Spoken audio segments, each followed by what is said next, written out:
नमस्कार, माझं नाव आहे डॉक्टर पुरू धवन आणि आज या व्हिडिओमध्ये आपण पार्किन्सन बद्दल बोलणार आहोत. खूपदा पार्किन्सनचा रुग्ण येतो आणि म्हणतो, "डॉक्टर साहेब, मी रोज जॉगिंगला जातो, व्यायाम करतो, योग करतो, घरचं अन्न खातो, तरी मला पार्किन्सन का झाला?"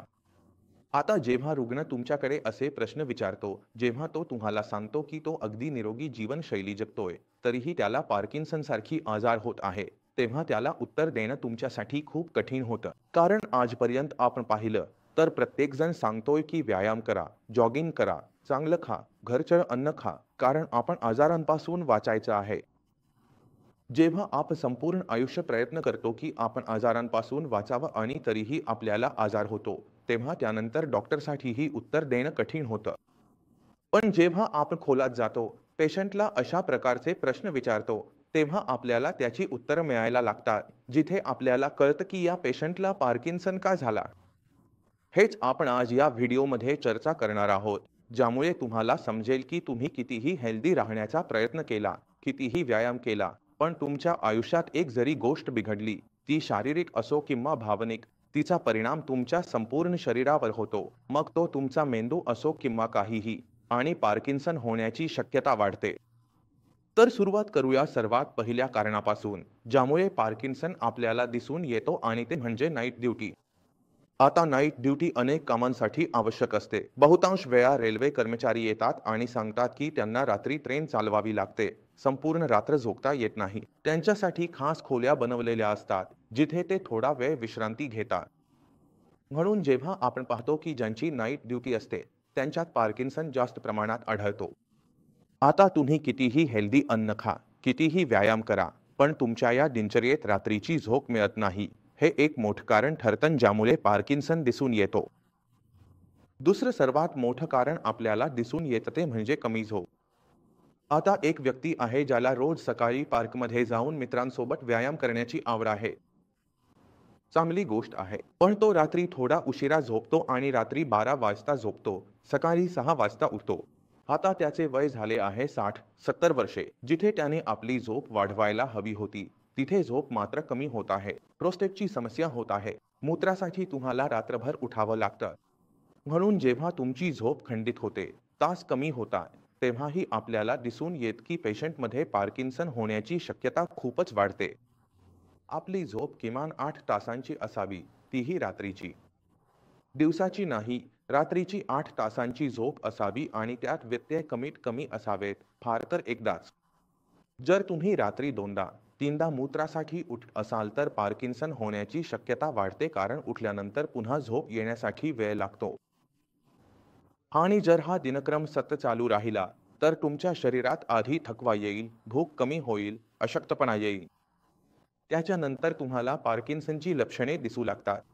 म्हणून हे दुरुस्त करण्याची गरज असते.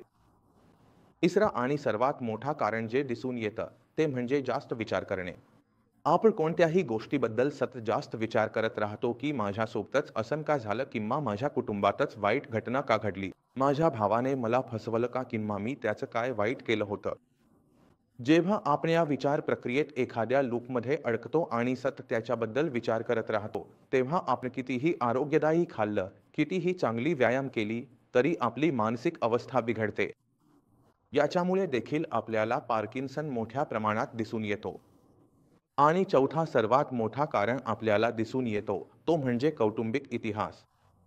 जर तुमच्या आई-वडिलांपैकी कोणालाही पार्किन्सन झाला असेल, तर तुम्हाला ते होण्याची शक्यता आपोआप वाढते.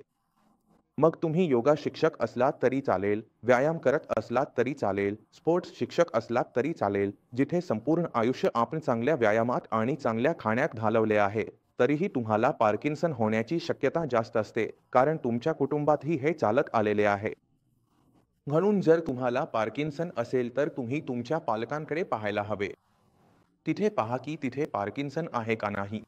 असल्यास त्यांना कोणत्या वयात सुरुवात झाली होती. तुमचं वय त्याच्याच आसपास आहे का, की तुम्ही त्यापेक्षा खूपच तरुण आहात. त्यांना 60त झाला होता, तुम्हाला 30त होत आहे, तर ती एक मोठी समस्या आहे. आणि या लवकर सुरू होणाऱ्या पार्किन्सनचे जे काही कारण आहे, ते तुम्हाला संपवावं लागेल. जर तुम्ही हे संपवलं नाही, तर 60 वर्षांपर्यंत पोहोचता पोहोचता तुम्ही पूर्णपणे बेडवर पडून राहाल. म्हणून तुम्हाला तुमच्या शरीरावर काम करणं आवश्यक आहे. आणखी एक गोष्ट लक्षात ठेवायची म्हणजे कोणत्याही परिस्थितीत तुमचे शरीर कमकुवत होऊ द्यायचं नाही. खाण्यापिण्यावर इतकं बंधन घालू नका की तुम्हाला अशक्तपणा यायला लागेल किंवा तुमचं वजन कमी व्हायला लागेल. तुमचं वजन मेंटेन राहिलं पाहिजे. जर फॅट आहे तर ते मसल्समध्ये रूपांतरित करा.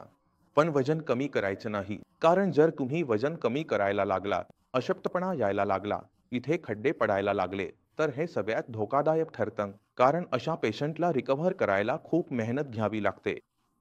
म्हणून पार्किन्सनचा पेशंट त्याच्याकडे लक्ष द्या. जर तुमच्या घरी टेम्पल किंवा भागात लक्ष द्या. जर इथे खड्डा आहे, डिप्रेशन आहे, तर पेशंट खूपच अशक्त आहे. त्याला जेवायला घालण्याची गरज आहे. जर पेशंट जेवत नसेल, तर त्याला जेवायला लावण्यासाठी आपल्याला औषधं द्यावी लागली तरी चालेल. पण जेवण आपण कोणत्याही परिस्थितीत सुरू करायलाच हवं. कारण शरीरात जर व्हिटॅमिन्स, मिनरल्स असतील, ताकद असेल तरच शरीर उभं राहू शकेल, चालू शकेल. आता मला असं वाटतं की तुम्ही काही पार्किन्सनच्या पेशंटना भेटावं, ज्यामुळे तुम्हाला अगदी स्पष्ट कल्पना येईल की पार्किन्सन कसा कुणाला त्रास देऊ शकतो.